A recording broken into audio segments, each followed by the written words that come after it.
Naga Sastra Sabu Inten, halaman 1011 sampai 1030. Sementara itu, di perkemahan Maesho Jenar telah berdiri di antara mereka yang sedang berjuang melawan Pasingsingan. Pada saat itu, meskipun mata Pasingsingan tidak jelas tampak karena terbalut oleh topeng kasarnya, namun terasa betapa tajamnya ia memandang Maesho Jenar dari ujung kakinya sampai ke ujung ikat kepalanya. Sebenarnya bagi Pasingsingan yang menilai Maesho Jenar seperti beberapa tahun yang lalu, tidak demikian terpengaruh atas kehadirannya.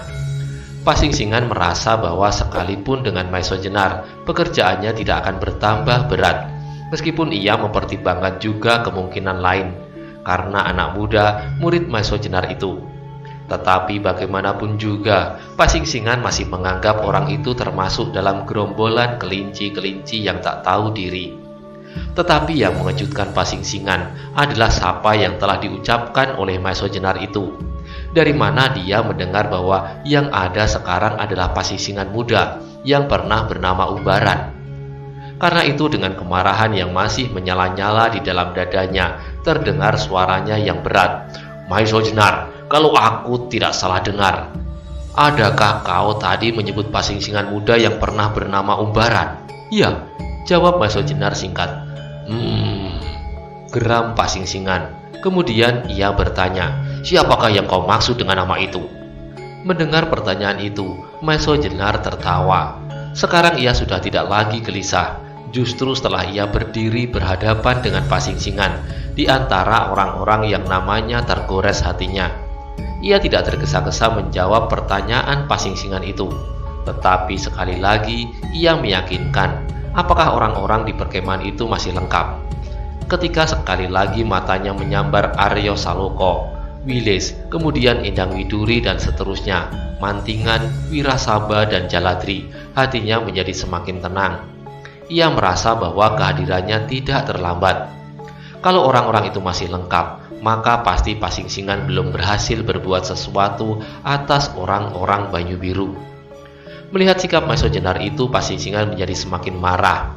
Dengan membentak, ia mengulangi pertanyaan sekali lagi. "Maesho Jenar, siapakah yang kau maksud dengan nama-nama itu?" Sekali lagi Maesho Jenar tertawa. Jawabnya, "Hahaha, Tuan, aku pernah berdiri di hadapan Tuan beberapa tahun yang lalu di alun-alun Banyu Biru bersama-sama dengan Kakang Gajah Soro dan bersama-sama dengan seorang sebaya dengan Tuan, yaitu Ki Ageng Pandan Alas. Pada saat itu aku mendengar betapa orang tua itu meragukan sahabat lamanya yang bernama Pasingsingan. Pernahkah Tuan mendengar ceritanya itu?" Sekali lagi Pasingsingan menggeram, tetapi ia masih mencoba menahan diri. Ia ingin mendengar dari mana Maesho Jenar mengetahui dan kemudian membuat sebutan Pasingsingan muda. Karena keinginannya untuk mengetahui itulah, kemudian ia bertanya lebih lanjut, "Adakah cerita itu menarik?" "Entahlah," jawab Maesho Jenar. "Tetapi ceritanya itu ada sangkut pautnya dengan nama yang Tuan tanyakan itu." "Ceritanya harus dimulai dari ujungnya," jawab Maesho Jenar. Pasingsingan sahabat Pandan Alas itu ternyata pelupa. Ia tidak ingat lagi kapan dan di mana ia mula-mula bertemu dengan Ki Ageng Pandan Alas. "Aku peringatkan sekali lagi Maesho Jenar, jangan mengigau, dan ingatlah dengan siapa kau berhadapan," potong Pasingsingan semakin marah. "Jangan marah Tuan," sahut Maesho Jenar. "Bukankah Tuan ingin mengetahui siapakah yang aku maksud dengan Pasingsingan muda yang bernama Umbaran itu? Nah, dengarkan kelanjutan cerita itu. Setelah aku bertemu dengan Tuan beberapa tahun yang lalu di alun-alun Banyu Biru itu, aku bertemu pula yang aku sangka adalah Tuan. Tetapi aku keliru. Orang yang aku sangka Tuan itu belum pernah bertemu dengan aku sebelumnya. Bahkan ia sama sekali tidak bersikap memusuhi aku seperti Tuan. Dan orang itu juga bernama Pasingsingan." "Bohong!" teriak Pasingsingan tiba-tiba. "Dengar dahulu Tuan," Maesho Jenar melanjutkan tanpa memperdulikan teriakan Pasingsingan. "Aku benar bertemu dengan Pasingsingan satu lagi." Pasingsingan masih berusaha menahan dirinya. Ia ingin mendengar di manakah Maesho Jenar bertemu dengan Pasingsingan yang satu itu. Kemudian terdengarlah Maesho Jenar meneruskan, "Apakah Tuan tidak percaya?" Pasingsingan tidak menjawab, tetapi yang mendengar hanyalah dengusnya yang bernada rendah. Pasingsingan itu aku temui di pudak Pungkuran, sambung Maiso Jenar. Pasingsingan masih berdiam diri. Bahkan di sana ada tidak hanya satu pasingsingan, tetapi 3. Maiso Jenar meneruskan, 3. Ulang pasingsingan hampir berteriak. Tetapi kemarahannya sudah menggelegak sampai di kepalanya. Ia merasa seolah-olah Maiso Jenar hanya mau mempermainkan dirinya atau memperpanjang waktu untuk menanti kawan-kawannya yang masih berada di perjalanan. Sebab pasingsingan yang cerdik itu pun segera mengetahui bahwa Maiso Jenar pasti pergi mendahului rombongan yang dicegat Lowo Ijo di perjalanan. Karena itu dengan marahnya ia menggeram, "Nah, sekarang aku tidak mau mendengar lagi. Bersiaplah dan bertempurlah bersama-sama. Umur kalian tidak akan lebih daripada 1 bintang waluku mencapai ujung cemara itu." Tetapi Maiso Jenar seperti tidak mendengar kata-kata pasingsingan itu dan berkata terus, "2 orang pasingsingan sebaya dengan Tuan, sedang yang seorang lagi agaknya telah lebih tua, meskipun masih tampak segar."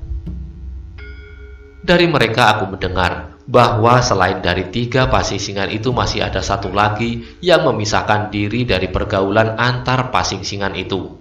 Orang yang memisahkan diri itulah pasingsingan yang paling muda dan bernama Umbaran. Pasingsingan yang sudah siap untuk meloncat menyerang mereka dengan pisau belatinya yang bernama Kiai Suluh itu menjadi urung. Dadanya yang terbakar oleh kemarahannya itu menjadi berdebar-debar. Dengan penuh kecurigaan, ia bertanya menyelidiki, "Siapakah itu?" Suara itu cukup garang, namun terasa betapa ia menjadi cemas oleh kata-kata itu.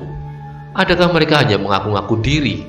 sahut Maiso Jenar berpura-pura.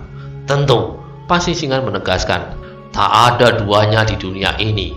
Pasingsingan hanyalah seorang, dan akulah satu-satunya pasingsingan itu." Maiso Jenar tertawa pendek, katanya, "Ternyata Tuan yang menamakan diri pasingsingan itu tidak mempunyai banyak pengertian tentang nama Tuan. Agaknya pengertianku tentang pasingsingan justru lebih banyak dari Tuan. Aku pernah mendengar seorang jujur setia yang mengantar perjalanan Prabu Brawijaya Pamungkas. Ya, pasingsingan. Aku kenal seorang sakti yang bertapa mengasingkan diri, yang juga bernama Pasingsingan. Aku kenal ketiga-tiga muridnya, yang kemudian berebut gelar itu. Namanya Radite, Anggoro, dan yang satu Umbaran." Terdengar Pasingsingan menggeretakkan giginya. Namun Maiso Jenar berkata terus, "Sayang bahwa Pasingsingan yang sekarang memiliki tanda-tanda kekhususannya adalah Pasingsingan yang sebenarnya tidak berhak atasnya." Pasingsingan sudah tidak dapat menguasai dirinya lagi. Dengan penuh kemarahan, sekali lagi ia berteriak, "Tutup mulutmu dan matilah bersama-sama dengan orang-orangmu yang tak tahu diri." Ketika Pasingsingan sudah melangkah setapak maju, Maiso Jenar pun melangkah maju. Mantingan, Wirasaba, Wilis, Aryo Saloko, Endang Widuri, dan Jaladri ternyata telah bergerak pula. Tetapi dengan isyarat, Maiso Jenar mencegah mereka. Kemudian terdengar ia berkata, "Apakah untung kami untuk bertempur bersama-sama, Pasingsingan? Aku kira lebih baik apabila kita menunjukkan kejantanan diri. Biarlah siapa di antara kita yang sudah puas mengenyam pahit asin penghidupan ini mencoba mempertaruhkan diri. Kalau kau menang atasku, biarlah kau dapat menikmati kemenanganmu.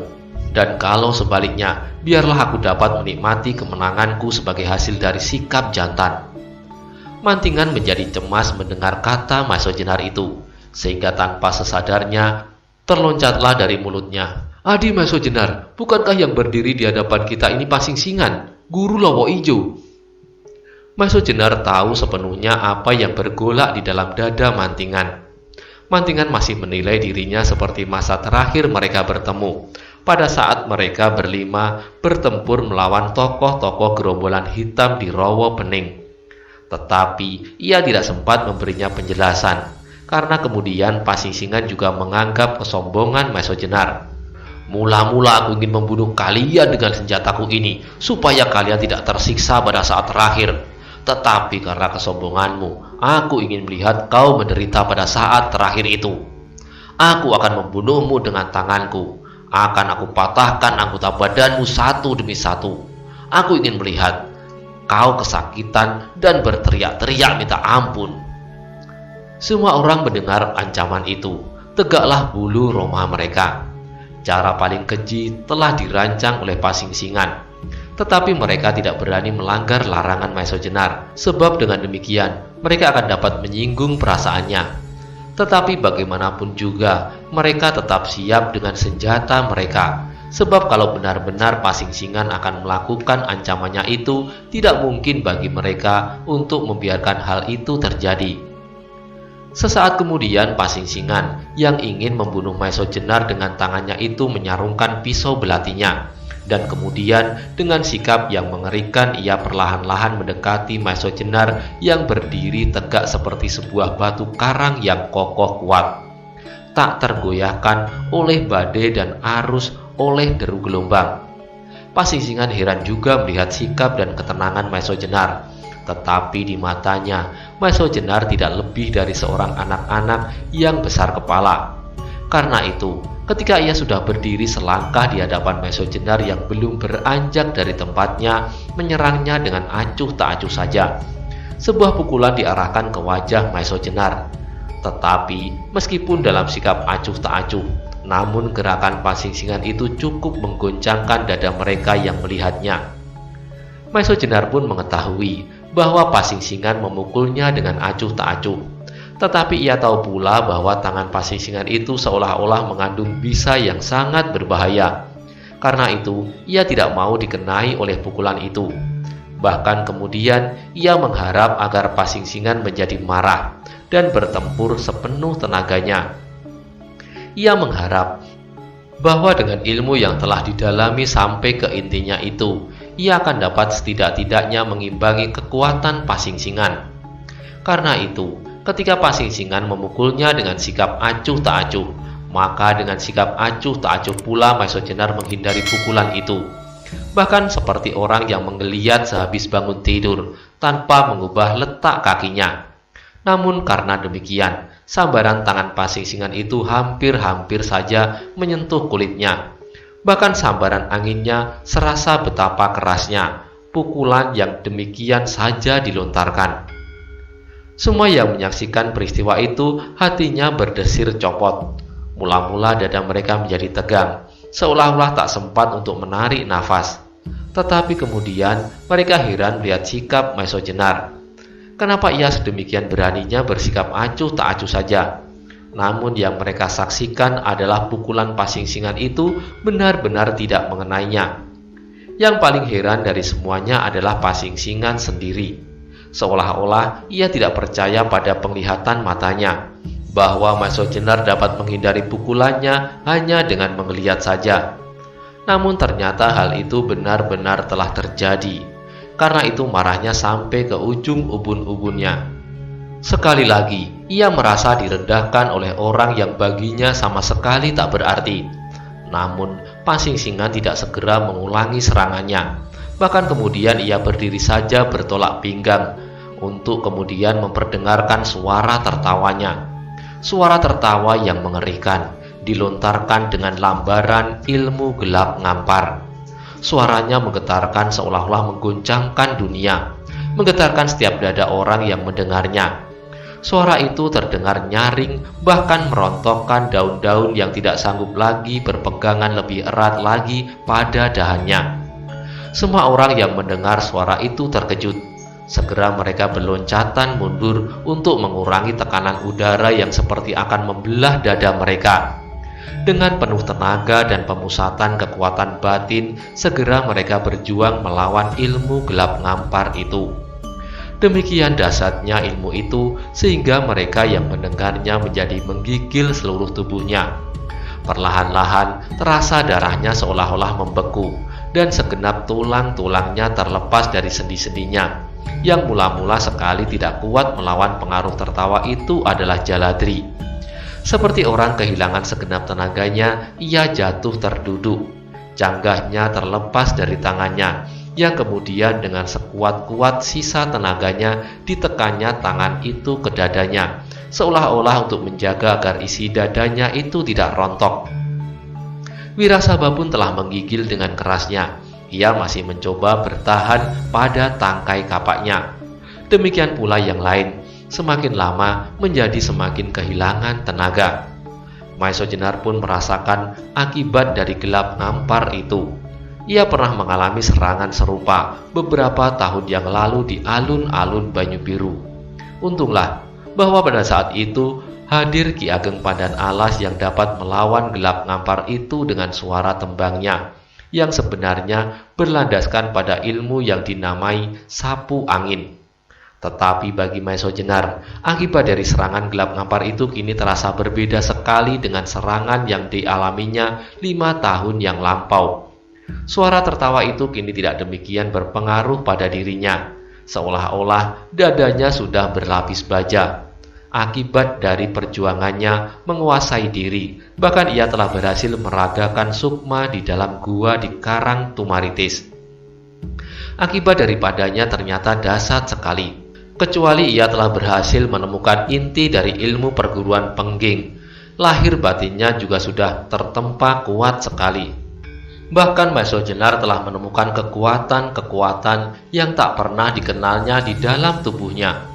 Kekuatan yang melampaui kekuatan manusia biasa, yang tak dapat diketemukan dalam pengamatan wajar dari seorang ahli sekalipun, karena kekuatan-kekuatan itu langsung diterima dari sumbernya. Inilah ciri adanya kekuasaan yang tak kasat mata, kekuasaan dari Yang Maha Kuasa. Sehingga karena itu pula lah, maka peristiwa-peristiwa di dunia ini betapapun dirancang oleh manusia dengan cermatnya, sebagaimana kewajiban manusia adalah berusaha, namun akhirnya penentuannya adalah di tangan Yang Maha Kuasa. Dengan demikian, maka Maesho Jenar sama sekali tidak dapat melepaskan diri dari pengaruh ilmu gelap ngampar itu. Tetapi ketika ia menoleh kepada kawan-kawannya, ia menjadi terkejut sekali. Dadanya terguncang cepat, sebab ia melihat hampir tak seorang pun dapat bertahan. Mereka telah hampir kehilangan kekuatan masing-masing sebagai akibat dari tekanan ilmu gelap ngampar yang langsung mempengaruhi urat saraf mereka. Karena itu, Maesho Jenar menjadi bingung. Ia tidak memiliki ilmu seperti yang dimiliki oleh Pandan Alas. Meskipun daya tahannya sendiri barangkali tidak kalah dengan daya tahan Pandan Alas, namun untuk membantu orang lain melenyapkan pengaruh gelap ngampar itu adalah sulit baginya. Dalam pada itu, teringat pula olehnya pengasuh yang serupa di Pulau Hantu di Laut Kuning. Menurut pendengaran Maesho Jenar, di pulau hantu itu sering juga terdengar suara yang tertawa sedemikian mengerikan, sehingga kadang-kadang para pelaut yang membawa kapalnya lewat di dekat pulau itu dapat menjadi gila, kehilangan tenaga dan akal. Ada yang bahkan menjadi lemas dan mati. Yang lebih mengerikan lagi, ada di antara mereka menjadi saling berkelahi dan saling membunuh. Untuk sementara, Maesho Jenar tidak tahu bagaimana dapat menolong kawan-kawannya dari serangan yang aneh itu. Tetapi kemudian ia menemukan suatu cara yang mungkin dapat dilakukan. Kalau sumber suara itu dapat dihentikan, ia mengharap pengaruhnya pun akan lenyap sebelum sampai ke puncaknya.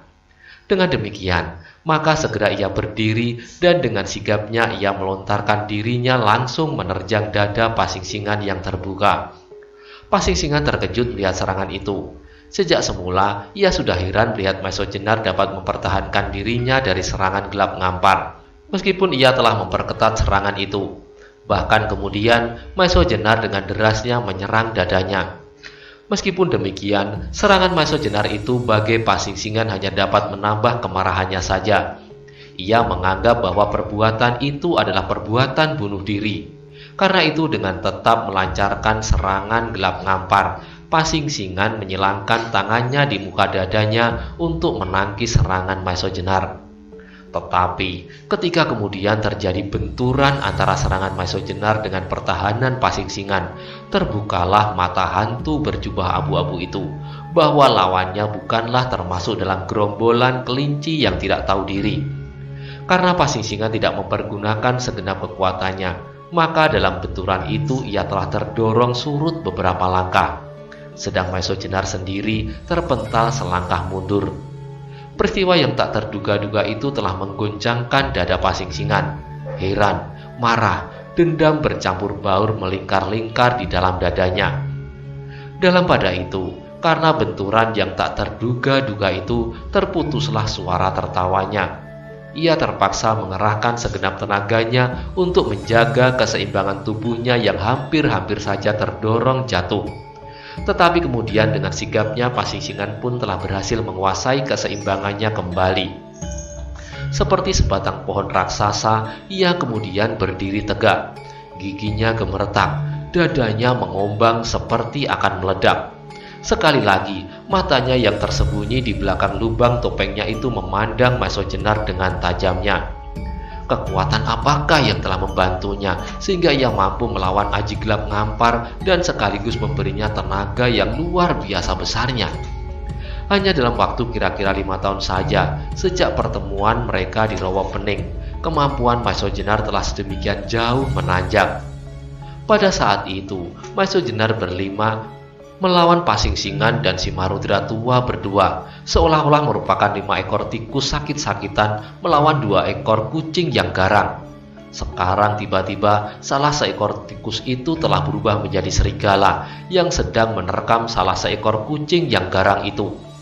Tetapi Pasingsingan adalah seorang yang telah kenyang makan garam sehingga segera dapat mengendalikan dirinya. Kini ia benar-benar menghadapi keadaan yang cukup berbahaya.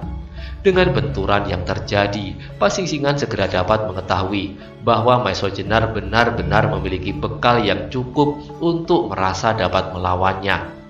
Tetapi yang masih perlu diuji, apakah Maesho Jenar dapat mempergunakan kekuatannya itu untuk melawan ketangkasan, ketangguhan, dan kelincahan hantu bertopeng itu. Karena itu, setelah beberapa lama Pasingsingan berdiri tegak mengawasi Maesho Jenar, terdengarlah suaranya menggeram. Maesho Jenar, agaknya kau telah mendapat tenaga dari hantu penjaga Rawa Pening itu. Dan karena itulah kau merasa mampu untuk bertempur seorang lawan seorang dengan Pasingsingan. Setelah kau membual dengan cerita tentang Pasingsingan yang berbelit-belit itu, sekarang kau benar-benar ingin mengadu tenaga, mengadu liatnya kulit, kerasnya tulang. Tetapi kau jangan merasa gembira, karena kau berhasil mendorong aku mundur beberapa langkah. Tetapi kini aku akan maju lagi dan tak seorang pun dapat mencegahnya. Maesho Jenar kini melihat bahwa Pasingsingan telah memutuskan untuk bertempur dengan sepenuh tenaganya. Karena itu ia pun segera bersiap. Dengan penuh kewaspadaan, Maesho Jenar mengikuti setiap gerakan Pasingsingan. Meskipun sepintas lalu ia masih sempat untuk mengerling kepada kawan-kawannya. Ternyata ketika serangan Gelap Ngampar itu terputus sebelum sampai ke puncaknya, pengaruhnya pun terputus pula. Dengan demikian, meskipun perlahan-lahan, namun mereka yang dikenai oleh Aji itu pun terbebas pula. Mantingan, Wilis, Aryo, Widuri, Wirasaba, dan bahkan Jaladri perlahan-lahan dapat menemukan kesadaran serta kekuatan mereka kembali. Mereka kini sudah tidak menggigil lagi, meskipun terasa dada mereka masih bergetar dan jantung mereka masih berdegupan. Mantingan, Wilis, Aryo, Widuri, dan Wirasaba telah mulai dapat melihat apa yang telah terjadi di hadapan mereka. Mereka mulai bertanya-tanya, apakah yang akan terjadi seterusnya? Yang paling cemas di antara mereka adalah Mantingan. Meskipun tangannya masih gemetar, namun ia telah mencoba menggenggam trisulanya erat-erat. Sementara itu Pasingsingan pun telah bersiap sepenuhnya. Dengan menggeram ia melompat menyerang Maesho Jenar. Tidak dengan sikap acuh tak acuh, tetapi kini ia benar-benar bertempur untuk segera dapat membinasakan lawannya. Namun Maesho Jenar pun telah bersiap. Ia telah mengalami, meskipun mulanya tidak bersungguh-sungguh, namun akhirnya ia harus berjuang sekuat-kuatnya pada saat ia harus bertempur melawan Anggoro. Meskipun perkembangan ilmunya kemudian berbeda, namun Anggoro dan Umbaran telah menghisap ilmunya dari sumber yang sama. Sehingga dengan demikian masih nampak juga persamaannya. Apabila salah seorang dari mereka itu tidak sengaja untuk menyembunyikan diri dalam gerak-gerak lain yang diciptakannya kemudian. Demikianlah, maka sesaat kemudian berkobarlah perang tanding yang maha dahsyat. Pasingsingan dia telah menggemparkan telatah Demak dengan perbuatan-perbuatannya yang mengerikan, baik yang dilakukannya sendiri maupun yang dilakukan oleh muridnya, melawan seorang yang telah berhasil menekuni ilmunya sampai ke intinya. Meskipun Pasingsingan jauh lebih dahulu dari Maeso Jenar, namun ternyata dengan satu loncatan, Maeso Jenar telah berhasil menyusulnya. Serangan-serangan Maeso Jenar ternyata sama sekali tidak kalah berbahayanya dari serangan-serangan hantu berjubah itu. Sekali-kali terjadilah benturan-benturan yang keras, dan dalam keadaan yang demikian itulah Maeso Jenar menjadi semakin yakin pada dirinya bahwa Pasingsingan bukanlah hantu yang menakutkan dan tidak dapat dikalahkan. Pasingsingan semakin lama menjadi semakin terbakar hatinya. Kalau semula ia baru dapat mengukur kekuatan Maeso Jenar, namun kemudian ia terpaksa melihat kenyataan bahwa Maeso Jenar tidak saja bertambah kuat lahir dan batin, namun ia pun mampu pula mempergunakan kekuatannya itu sebaik-baiknya. Sebagai seorang murid Pasingsingan tua, Pasingsingan itu telah mendengar dan mendapat petunjuk-petunjuk tentang bermacam-macam perguruan, juga perguruan pengging yang terkenal. Kini, ia harus mengalami betapa salah seorang murid dari pengging itu telah mampu melawannya. Pertempuran itu semakin lama menjadi semakin sengit. Pasingsingan menjadi semakin heran melihat keterampilan lawannya. Tetapi karena itu pula, ia merasa seakan-akan dirinya dihadapkan pada suatu ujian. Apakah ia masih berhak memakai gelar Pasingsingan untuk seterusnya? Di samping kenyataan itu, di dalam dadanya bergolak pula berbagai pertanyaan tentang Maeso Jenar. Dari manakah ia pernah mendengar cerita tentang Pasingsingan tua, tentang Radite, Anggoro, dan Umbaran? Dari mana pula ia mengetahui bahwa yang berdiri di hadapannya kini adalah Pasingsingan yang sebenarnya tidak berhak memakai tanda-tanda kekhususannya? Pasingsingan itu pun kemudian menjadi cemas bahwa sebenarnya rahasia tentang dirinya telah terbuka. Bahkan kemudian ia menduga bahwa Radite dan Anggoro lah yang sengaja mengabarkan tentang rahasia itu. Tetapi apakah Maeso Jenar pernah bertemu dengan mereka berdua? Tiba-tiba kemarahan Pasingsingan menjadi semakin berkobar-kobar di dalam dadanya. Orang yang dapat bercerita tentang Pasingsingan ini harus dimusnahkan supaya rahasia itu dibawanya mati.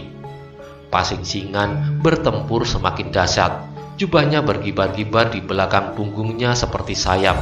Di dalam kelam tampaklah Pasingsingan seperti kelelawar raksasa yang terbang menyambar-nyambar dengan jarinya yang berkembang mengerikan. Tetapi lawannya adalah seekor banteng yang tangguh. Semakin banyak peluh mengalir dari tubuh Maeso Jenar, semakin segarlah tubuhnya. Bahkan kemudian ia pun bertempur semakin tangguh. Ketika Pasingsingan menyerangnya semakin dahsyat, Maeso Jenar pun bertempur benar-benar seperti banteng ketaton. Dalam keadaan yang berbahaya demikian itu, Pasingsingan tidak sempat untuk meneliti gerakannya sendiri satu demi satu, seperti pada saat Anggoro bertempur melawannya. Karena itu semakin lama gerak-gerak mereka berdua, Umbaran yang berjubah Pasingsingan dan Anggoro, menjadi semakin rapat persamaannya. Dengan demikian, Maeso Jenar dapat mengenal gerak-gerak itu kembali, yang khusus dapat dilihatnya dalam gerakan-gerakan pertahanan yang rapat. Meskipun apa yang dilakukan oleh Pasingsingan ini tampak lebih kasar. Bahkan sekali-kali Maeso Jenar ingin mempengaruhi pikiran lawannya. Meskipun tidak sempurna, namun dalam saat-saat yang sedemikian bersahaja, Maeso Jenar mencoba-coba menirukan gerak-gerak itu. Bahkan gerak-gerak yang belum dilakukan oleh Pasingsingan. Melihat gerak-gerak khusus Pasingsingan itu dapat pula dilakukan oleh Maeso Jenar meskipun tidak sempurna, Pasingsingan menjadi semakin heran dan gelisah. Karena itu, Pasingsingan memastikan bahwa Maeso Jenar pernah bertemu dengan Radite dan Anggoro. Dengan demikian, ia yakin pula bahwa rahasianya benar-benar telah diketahui oleh lawannya itu. Dalam pada itu, Pasingsingan mengumpat pula di dalam hati bahwa dengan demikian Radite tidak memegang janjinya. Orang itu telah berjanji pada saat tukar-menukar antara tanda kekhususan serta pusaka-pusaka Pasingsingan dengan gadis yang memintanya terjadi beberapa puluh tahun yang lalu. Tetapi apapun yang dilakukan, Pasing-singan tidak berhasil untuk menguasai lawannya. Jangankan membunuhnya, menyentuhnya pun semakin lama menjadi semakin sulit. Dalam tingkatan ilmu yang seimbang, Maesho Jenar masih memiliki kelebihan. Umurnya yang jauh lebih muda, sehingga pembawaan kodrat alamiah telah menolongnya. Kalau semula Maesho Jenar sama sekali tidak berdaya melawan orang-orang tua adalah karena tingkat ilmu Jaya Kawijayan guna kasantikan orang-orang tua itu jauh lebih melampaui di ilmunya. Tetapi sekarang, apa yang telah dicapainya tidak kurang dari apa yang dimiliki oleh Umbaran. Dengan demikian, pada umurnya itu, ia memiliki kemenangan-kemenangan. Hal ini pun dirasakan oleh Pasing-singan. Nafas Maesho Jenar yang dapat diaturnya dengan baik itu semakin lama tampak semakin mapan dan teratur. Ketenangannya mengamati setiap persoalan dan kesulitan. Kecerahan otaknya dalam mengurai setiap masalah telah menuntunnya sedikit demi sedikit pada keadaan yang lebih baik dari lawannya. Sekali lagi, Pasing-singan mengumpat di dalam hati. Ia pun merasakan betapa Maesho Jenar berhasil mendesaknya perlahan-lahan. Sebagai seorang yang merasa dirinya tak terlawan, hatinya menjadi panas bukan main. Apalagi mengingat gelar yang harus dipertahankan mati-matian. Pusaka-pusaka serta ciri-ciri kekhususan Pasing-singan. Kalau oleh Maesho Jenar ia sudah dapat dikalahkan, lalu apakah haknya untuk tetap menjadi orang yang ditakuti? Lebih-lebih lagi apabila orang-orang seperti Pandan Alas, Soro Dipoyono, Titis Anganten sampai mengenalnya bahwa bukan dirinya lah Pasing-singan yang pernah bersahabat dengan mereka itu, maka ia akan semakin banyak menemui kesulitan dalam usahanya untuk menguasai Kiai Nagasastra dan Kiai Sabuinten. Sebab dengan nama Pasing-singan, orang tua itu merasa segan-segan pula bertindak terhadapnya, yang disangkanya Pasing-singan sahabat mereka puluhan tahun yang lampau.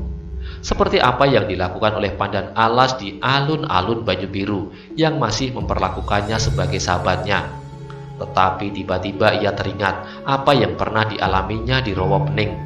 Ketika ia sudah siap membunuh Maesho Jenar dengan keempat kawannya, muncullah dua orang yang berpakaian mirip dengan Maesho Jenar dan memberinya pertolongan. Beberapa bulan ia mencoba memecahkan teka-teki itu. Namun akhirnya ketika orang-orang itu sudah tidak pernah dijumpainya lagi, ia menjadi lupa kepada mereka. Tetapi sekarang, tiba-tiba bayangan kedua orang itu muncul kembali. Kalau demikian, kedua orang itu pasti telah menemui Maesho Jenar dan bercerita tentang dirinya. Ya, ia pasti sekarang. Orang yang dapat mengalahkannya dengan begitu mudah. Orang dapat membebaskan diri dari pengaruh ilmunya Alas Kobar. Orang itu tidak dapat lain daripada Radite dan Anggoro. Gila! Teriak Pasing-singan tiba-tiba. Maesho Jenar terkejut mendengar teriakan itu. Tetapi ia bertempur terus. Serangan-serangannya semakin lama, semakin deras seperti hujan yang tercurah dari langit, disertai prahara yang bergulung-gulung mengerikan.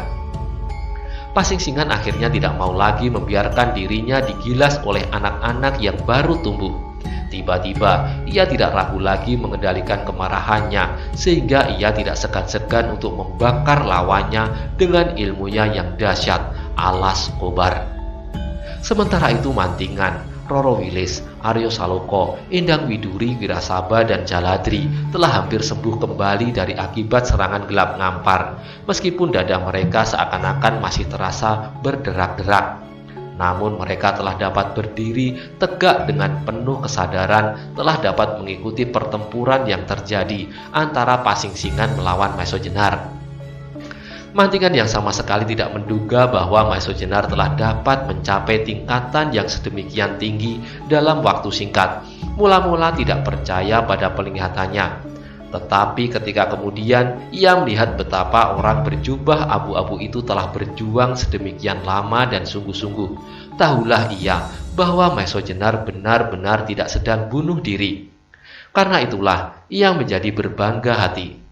Lebih-lebih ketika ia terpaku pada suatu kenyataan bahwa Aryo Saloko mampu melawan Lowo Ijo dan membebaskan dirinya dari pengaruh serangan panas yang luar biasa dari kelelawar Alas Mentau itu. Kini ia tidak tahu lagi perasaan apa yang berkobar di dalam dadanya. Sebagai seorang sahabat yang sejak semula telah mengagumi Maestro Jenar, ia kini benar-benar bersyukur bahwa sahabatnya itu telah berhasil menempa dirinya menjadi orang yang luar biasa. Mantingan bersyukur bahwa Maestro Jenar telah berhasil dalam pembajaan diri itu, sebab ia tahu pasti bahwa hasil dari pembajaan diri itu ia akan dilimpahkan di dalam suatu pengalaman kemanusiaan, pengalaman pada tumpah darah. Ia tahu pasti bahwa Yang Maha Kuasa telah merestui sahabatnya itu dalam perjuangannya menegakkan kebenaran dan keadilan. Sedang Wirasaba seperti orang yang terpesona. Ia berdiri dengan mulut ternganga. Beberapa tahun yang lalu, hatinya telah digemparkan oleh suatu kenyataan bahwa Maestro Jenar mampu menghancurkan sebuah batu hitam dengan tangannya. Sedang kapak raksasanya hanya mampu melukai batu itu tidak lebih dari sejengkal. Sekarang, ia melihat Maestro Jenar itu bertempur yang menurut penglihatannya sangat ruwet. Wirasaba tidak tahu bagaimana orang dapat bertempur sampai sedemikian. Gerak mereka kadang-kadang seperti singgat, melenting, berloncatan, kadang-kadang seperti dua ekor burung yang menggelepar dengan kerasnya untuk kemudian seperti seekor harimau menerkam. Tetapi kemudian, pasingsingan itu terlontar kembali karena yang diterkamnya benar-benar mirip seekor banteng jarik melemparkan lawannya dengan tanduk-tanduknya yang kokoh kuat. Aryo Saloka pun terpaku di tempatnya. Sekarang ia benar-benar yakin bahwa gurunya benar-benar orang luar biasa. Namun dalam pada itu menjalar pula hatinya hasrat yang semakin kuat untuk menghisap ilmu sekuat-kuat tenaganya. Ia tahu benar bahwa gurunya itu telah bekerja keras untuknya, melampaui yang seharusnya dilakukan oleh seorang guru. Gurunya itu telah mengasihinya seperti anak sendiri, bahkan bersedia mati pula untuknya. Karena itu Aryo Saloka berjanji di dalam dirinya sendiri bahwa ia tidak akan mengecewakan orang itu, dan sekaligus ia akan dapat berbangga diri kepada ayahnya kelak. Berbangga tentang dirinya sendiri dan berbangga tentang gurunya. Sebab ia tahu bahwa ayahnya telah menyerahkan ke dalam asuhan Maestro Jenar. Dalam pada itu Endang Widuri sudah mulai tertawa-tawa pula setelah pengaruh gelap ngampar lenyap dari dadanya.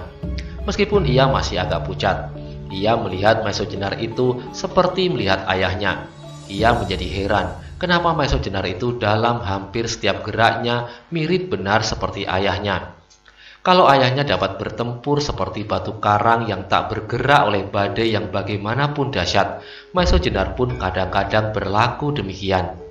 Tetapi kadang-kadang melihat lawannya seperti banjir bandang tanpa dapat dihalangi oleh kekuatan apapun.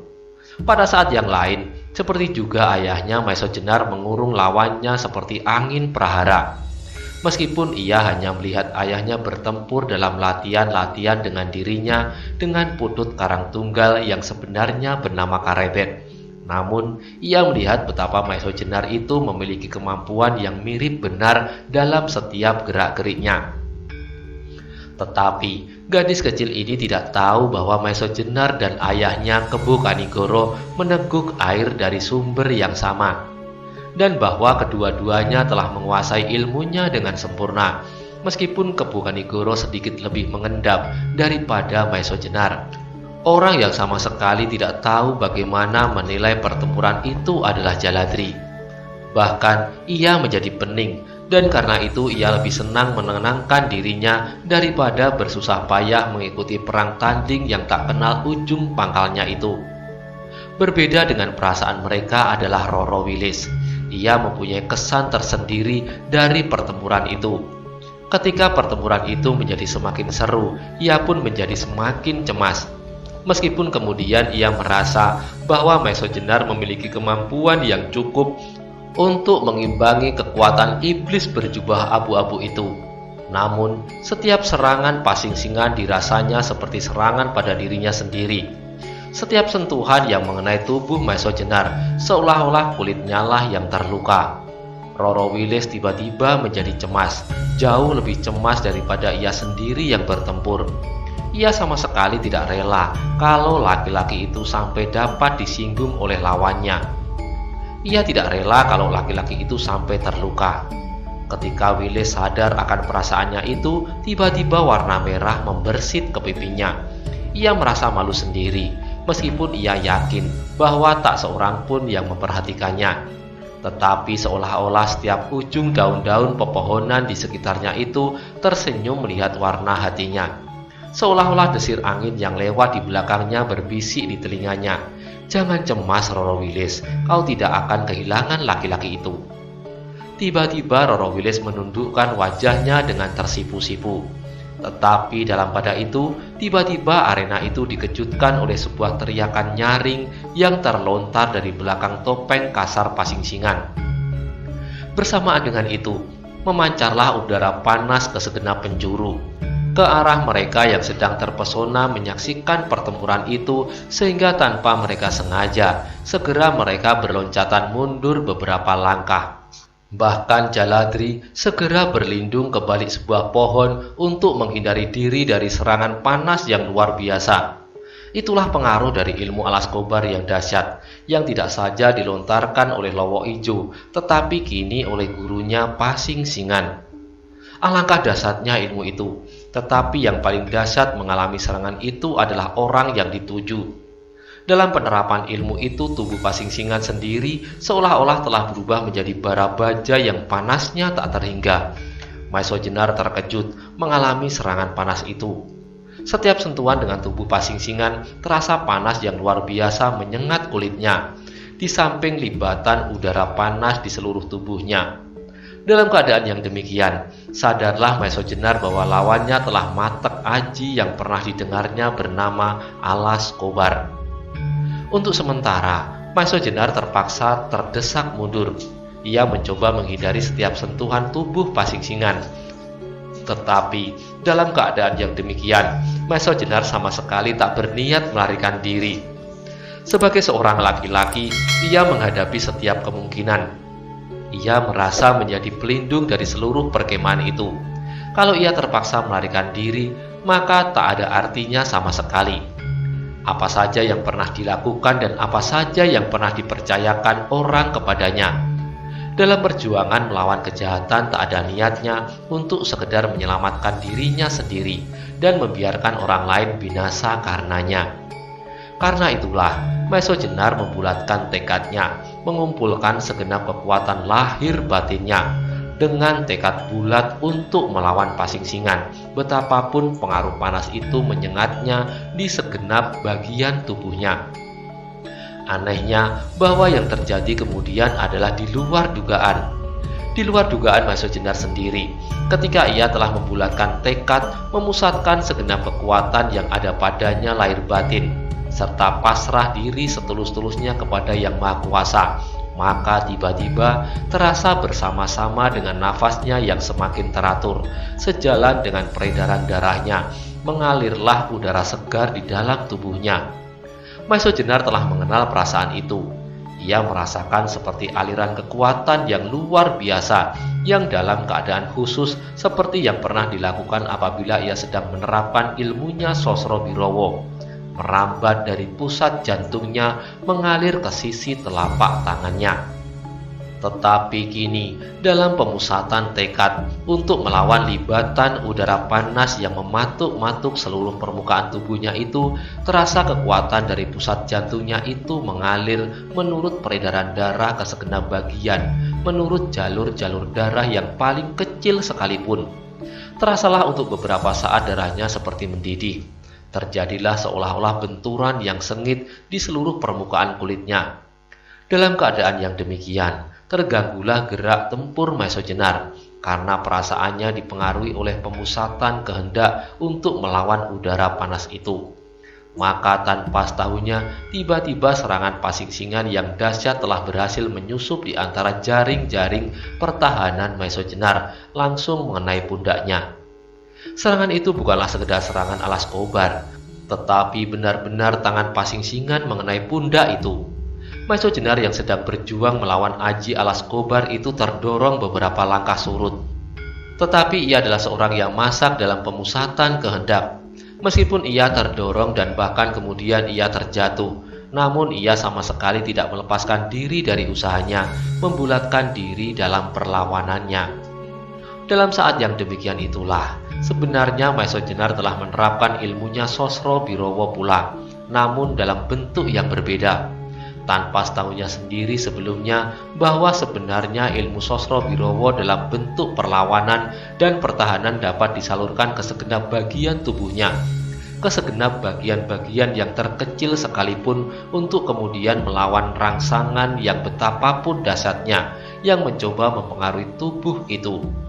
Tetapi meskipun demikian, ilmu itu tidak dapat menahan dorongan kekuatan yang luar biasa yang dilontarkan Pasingsingan dengan penuh kemarahan, sehingga Maesa Jenar jatuh terbanting di tanah setelah terdorong beberapa langkah surut. Mereka yang menyaksikan peristiwa itu, dadanya serasa akan pecah. Maesa Jenar bagi mereka adalah satu-satunya orang yang dapat diharapkan untuk menyelamatkan perkemahan itu. Ketika mereka melihat betapa Pasingsingan semakin lama semakin terdesak, yakinlah mereka bahwa Maesa Jenar akan dapat melakukan tugasnya dengan baik.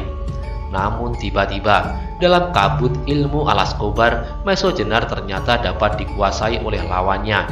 Bahkan kemudian dengan suatu serangan jasmaniah, Maesa Jenar dapat didorongnya jatuh. Pasingsingan tertawa sambil bertolak pinggang, dan dari sela-sela lubang topengnya terdengarlah ia bergumam, aku terpaksa melakukan apa yang telah aku katakan, mematahkan tulangmu satu demi satu. Aku ingin melihat kau kesakitan dan ingin mendengar kau berteriak minta ampun." Mendengar ancaman itu, teganglah semua orang yang berdiri agak jauh dari lingkaran pertempuran itu. Tetapi pastilah bahwa mereka tidak akan tinggal diam. Karena mereka sama sekali tidak mampu untuk mendekati iblis itu, maka mereka menjadi agak bingung. Bagaimana cara mereka untuk berjuang bersama-sama, dan kalau perlu mati bersama-sama dengan Maesa Jenar. Dalam keadaan yang demikian, tiba-tiba Pasingsingan dikejutkan oleh seleret sinar yang tebal menyambarnya. Karena itu mendadak suara tertawanya terhenti. Dengan lincahnya ia merendahkan dirinya sambil berputar setapak ke samping. Namun belum lagi ia berhenti bergerak, disusulah sinar tebal itu dengan sambaran sinar yang lain. Sekali lagi Pasingsingan terpaksa menghindar. Ketika itu ia kemudian melihat bahwa kedua sambaran sinar itu tidak lain tombak pendek yang melontar dari tangan Aryo Saloko, disusul oleh sebatang trisula dari tangan Mantingan. Terdengarlah hantu itu menggeram marah. Sekali lagi terdengar ia bergumam, "Tikus-tikus yang malang, jangan banyak tingkah, supaya kau nanti dapat mati dengan tenang." Dalam pada itu dada Roro Wilis pun terasa menjadi pepat. Sesaat ia memejamkan matanya. Ia tidak sampai hati melihat Maesa Jenar terbanting. Tetapi ia tidak mau membiarkan laki-laki itu mengalami cedera.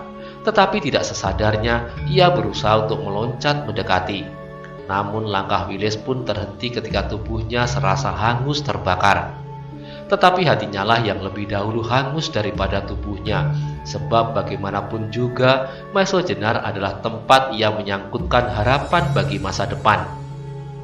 Terdorong oleh perasaan yang tak disadarinya sendiri yang jauh lebih tebal dari perasaan setia kawan, telah memaksa Roro Wilis untuk tidak mempedulikan diri sendiri. Meskipun tubuhnya serasa terbakar oleh panas yang melampaui panasnya api, ia mencoba juga berjalan setapak demi setapak ke arah Maesa Jenar. Sedang matanya sama sekali tidak mau melepaskan setiap gerak-gerik hantu berjubah abu-abu itu. Kalau-kalau tiba-tiba ia meloncat dan menyerangnya. Tetapi sebelum ia berhasil mencapai laki-laki yang dicemaskan itu, terasa seluruh kulit dagingnya menjadi luluh. Ketika ia maju setapak lagi, ia menjadi kehilangan segenap daya tahannya. Bagaimanapun ia berusaha, akhirnya ia terhuyung-huyung jatuh.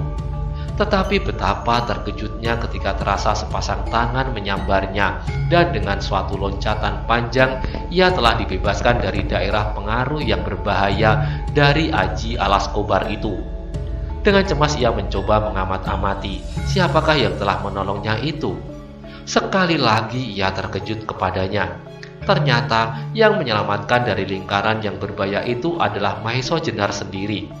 Semula ia hampir tidak percaya pada dirinya. Bahkan ia mengira apakah ia tidak bermimpi atau pingsan atau mati dan bertemu dengan laki-laki itu di alam lain. Tetapi perasaan itu segera lenyap ketika terdengar suara pasingsingan menggeram. "Setan, ternyata nyawamu rangkap, Maiso Jenar." Maiso Jenar kemudian meletakkan Roro Wilis dari tangannya. Ternyata daya tahan gadis itu luar biasa pula, sehingga dengan demikian ia menyentuh tanah. Demikian ia telah dapat berdiri di atas kedua kakinya sendiri. Ketika ia memandang berkeliling, dilihatnya sekedap mata yang memandangnya memancarkan keheranan dan kekaguman, bahkan seperti sorot mata yang bimbang akan kebenaran penglihatan mereka.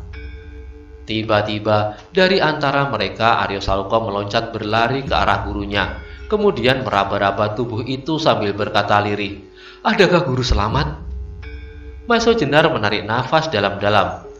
Bagaimana mereka tidak heran kalau dirinya sendiri pun hampir-hampir tidak mengerti atas peristiwa-peristiwa yang dialami. Namun pengenalannya pada getaran-getaran yang memancar dan pepat jantungnya telah memberinya sedikit keterangan bahwa kekuatan Sosro Birowonya telah mengalir dan membendung segenap rangsangan yang menyentuh tubuhnya. Memang mula-mula Maiso Jenar merasakan betapa udara panas melibat seluruh tubuhnya. Bagaimana kulitnya serasa terkelupas karena sentuhan-sentuhan tubuh pasingsingan. Namun sejak ia mulai mengatur diri, memusatkan tekad pada perlawanan atas serangan panas di segenap permukaan tubuhnya, pernafasan yang diaturnya baik-baik seperti apabila ia siap untuk melontarkan ilmunya Sosro Birowo.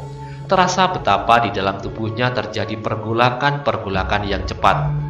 Terasa betapa getaran-getaran dari pusat jantungnya mulai bergerak, tidak ke sisi telapak tangannya, namun menjalar ke segenap bagian tubuhnya. Dengan demikian, kekuatan di dalam dirinya telah langsung mengadakan perlawanan. Pada saat yang demikian itulah ia merasa sebuah dorongan yang kuat pada pundaknya, disertai suatu gigitan nyeri yang bukan main, sehingga ia terdorong dan terbanting jatuh. Untuk sesaat memang seolah-olah ia kehilangan daya perlawanannya. Tetapi dalam pada itu, getaran-getaran di dalam tubuhnya itu menjadi semakin deras mengalir. Apabila Maiso Jenar membiarkan dirinya seperti sebuah batu yang mengelinding karena sebuah dorongan yang kuat tanpa daya perlawanan. Dengan demikian, ia dapat tetap pada pemusatan pikiran, mempercepat aliran getaran-getaran dari pusat jantungnya itu, sehingga batu itu sendiri sama sekali tidak mengalami cedera sama sekali. Akhirnya, segenap perasaan sakit, nyeri, panas, dan segala macam perasaan yang merangsang dari luar tubuhnya perlahan-lahan menjadi berkurang, bahkan akhirnya menjadi punah sama sekali. Meskipun ia masih berada dalam jarak capai aji alas kobar, namun ia tidak lagi merasakan betapa panasnya aji itu yang semula dirasanya melampaui panasnya bara. Maiso Jenar tidak segera bangkit. Ia masih mencoba meyakinkan keadaannya. Karena itulah maka seolah-olah Maiso Jenar setelah terbanting jatuh tidak mampu lagi untuk tegak kembali. Maiso Jenar masih tetap berdiam diri ketika ia melihat tombak muridnya menyambar pasingsingan, disusul oleh sebuah trisula yang terbang secepat kilat. Namun kedua senjata itu sama sekali tidak mengenai sasarannya. Tetapi ia tidak dapat tetap berbaring di situ ketika ia melihat Roro Wilis dengan tanpa menghiraukan keadaan diri sendiri mencoba menerobos lingkaran aji alas kobar. Apalagi ketika ia melihat gadis itu menjadi sangat payah dan hampir-hampir saja terjatuh. Dengan sigapnya ia melenting berdiri dan meloncat ke arah Roro Wilis. Untunglah Maiso Jenar berbuat cepat pada saatnya, sehingga dengan lemahnya Roro Wilis terkulai di tangannya. Meskipun dalam keadaan yang bagaimanapun juga, namun Roro Wilis yang dengan lemahnya menyandarkan kepalanya pada dadanya itu telah menggetarkan perasaannya. Perasaan seorang laki-laki yang sedang mengenyam angan-angan tentang seorang gadis. Mau rasa-rasanya untuk tidak melepaskan gadis itu dari tangannya untuk seumur hidupnya. Tetapi keadaan itu kemudian hancur terurai oleh geram pasingsingan. Dan karena itulah, maka Maiso Jenar sadar bahwa bahaya masih tetap melekat di hidungnya. Maka perlahan-lahan Roro Wilis itu kemudian diletakkan di atas tanah. Maiso Jenar menjadi terharu juga ketika muridnya berlari-lari untuk meraba-raba tubuhnya. seolah-olah mencari-cari apakah ada yang hilang darinya.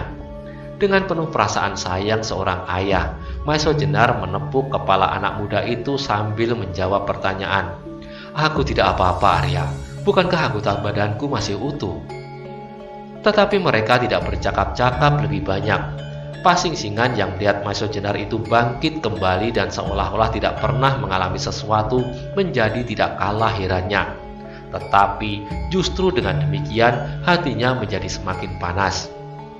Ia cemas pada kenyataan bahwa Maestro Jenar kini adalah seorang yang memiliki kesaktian yang tinggi. Cemas pada kegagalannya untuk mendapatkan Kiai Naga Sastra dan Kiai Sabu Inten yang akan dipergunakan sebagai pancatan Gayuh Kemukten, mencapai impiannya yang indah, kekuasaan atas gerombolannya untuk kemudian meningkat pada kekuasaan atas tanah ini, atas Kerajaan Demak. Namun demikian terdorong oleh nafsu yang bergelora di dalam dadanya, maka ia merasa bahwa Maestro Jenar harus dibinasakan. Ia tidak perlu berpikir lagi apakah ia harus bersikap jantan atau tidak. Namun tujuannya sudah pasti, membunuh laki-laki yang menghalang-halangi niatnya. Selama orang yang bernama Maestro Jenar dan bergelar Ronggo Tohjoyo itu masih hidup, selama itu pula niatnya akan selalu dirintanginya. Karena itu, maka dengan menggeram penuh kemarahan, berkilat-kilatlah sebuah pisau belati panjang di tangan hantu berjubah abu-abu itu. Ia sudah bertekad untuk membunuh Maestro Jenar dengan alas kobar bersama-sama dengan pusaka Pasing-singan, Kiai Suluh yang bercahaya kekuning-kuningan. Melihat pusaka itu, Maestro Jenar terkejut. Ia tahu benar betapa berbahayanya pisau belati itu. Pisau belati ciri khusus dari orang yang bernama Pasing-singan, yang diterima turun-temurun dari Pasing-singan tua, Raden Buntara, lewat Radite, yang kemudian karena keteguhan jiwa Radite dapat digoyangkan oleh paras yang cantik, akhirnya pusaka itu jatuh ke tangan iblis yang berbahaya ini. Demikianlah, maka kini Maestro Jenar harus berjuang mati-matian. Untunglah bahwa aji alas kobar itu sudah tidak berpengaruh atas tubuhnya, sehingga ia dapat memusatkan daya perlawanan terhadap pisau belati Pasing-singan itu. Ketika Pasing-singan sudah siap, Maestro Jenar segera melangkah maju.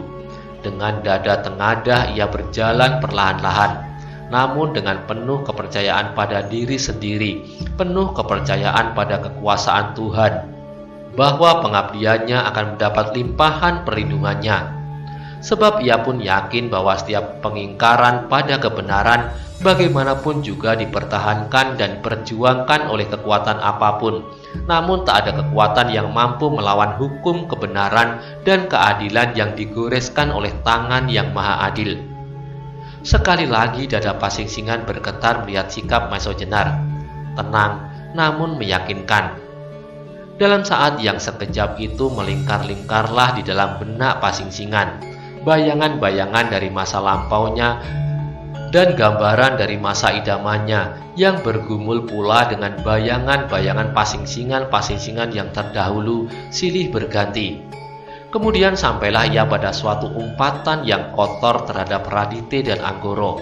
Kepadanya lah ia melimpahkan kesalahan, sebab umbaran itu menyangka bahwa Maestro Jenar menjadi masak karena tangan mereka untuk dijadikan alat membalas sakit hatinya. Sebab Radite sendiri terikat dengan suatu perjanjian yang tak akan dilanggarnya. Apalagi ketika ia melihat Maestro Jenar sama sekali tidak terpengaruh oleh aji andalannya alas kobar. Ketika ia sedang menimang-nimang, tiba-tiba bersama dengan desir angin malam yang mengusap daun-daun pepohonan, terdengarlah kembali telapak kaki kuda yang semakin lama semakin dekat. Maestro Jenar tersenyum mendengar telapak kaki kuda itu.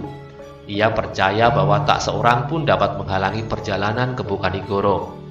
Kalau orang itu cepat sebelum hantu itu pergi, maka ia mengharap akan dapat menangkap umbaran itu hidup-hidup.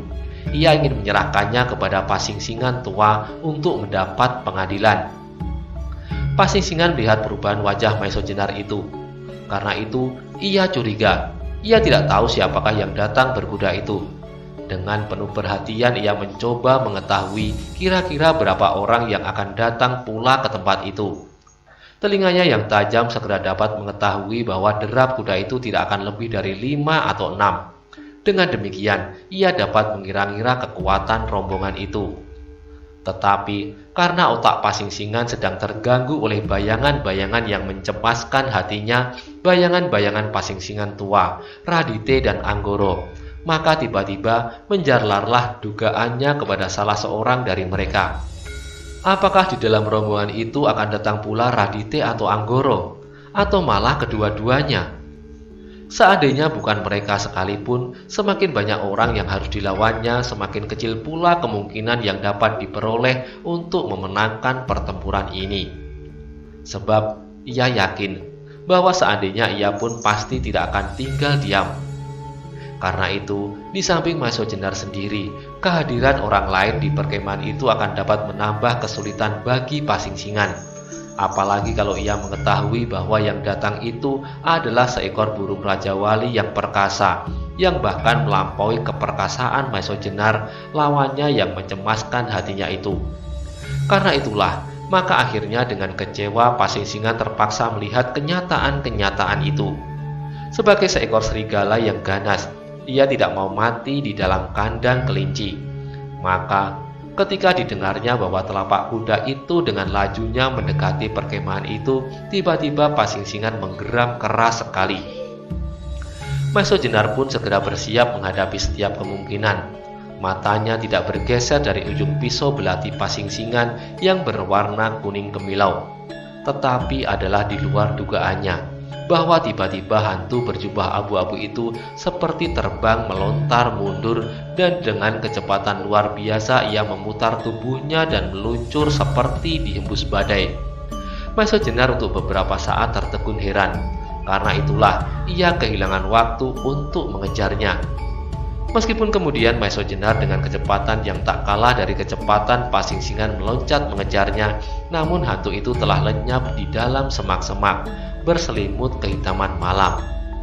Sementara itu, derap kaki-kaki itu semakin dekat, dan tiba-tiba dari dalam gelap tersembuhlah beberapa orang penunggang kuda. Yang paling depan adalah Kebu Kanigoro yang masih meletakkan hampir seluruh tubuhnya pada punggung kudanya. Bersambung ke halaman 1031.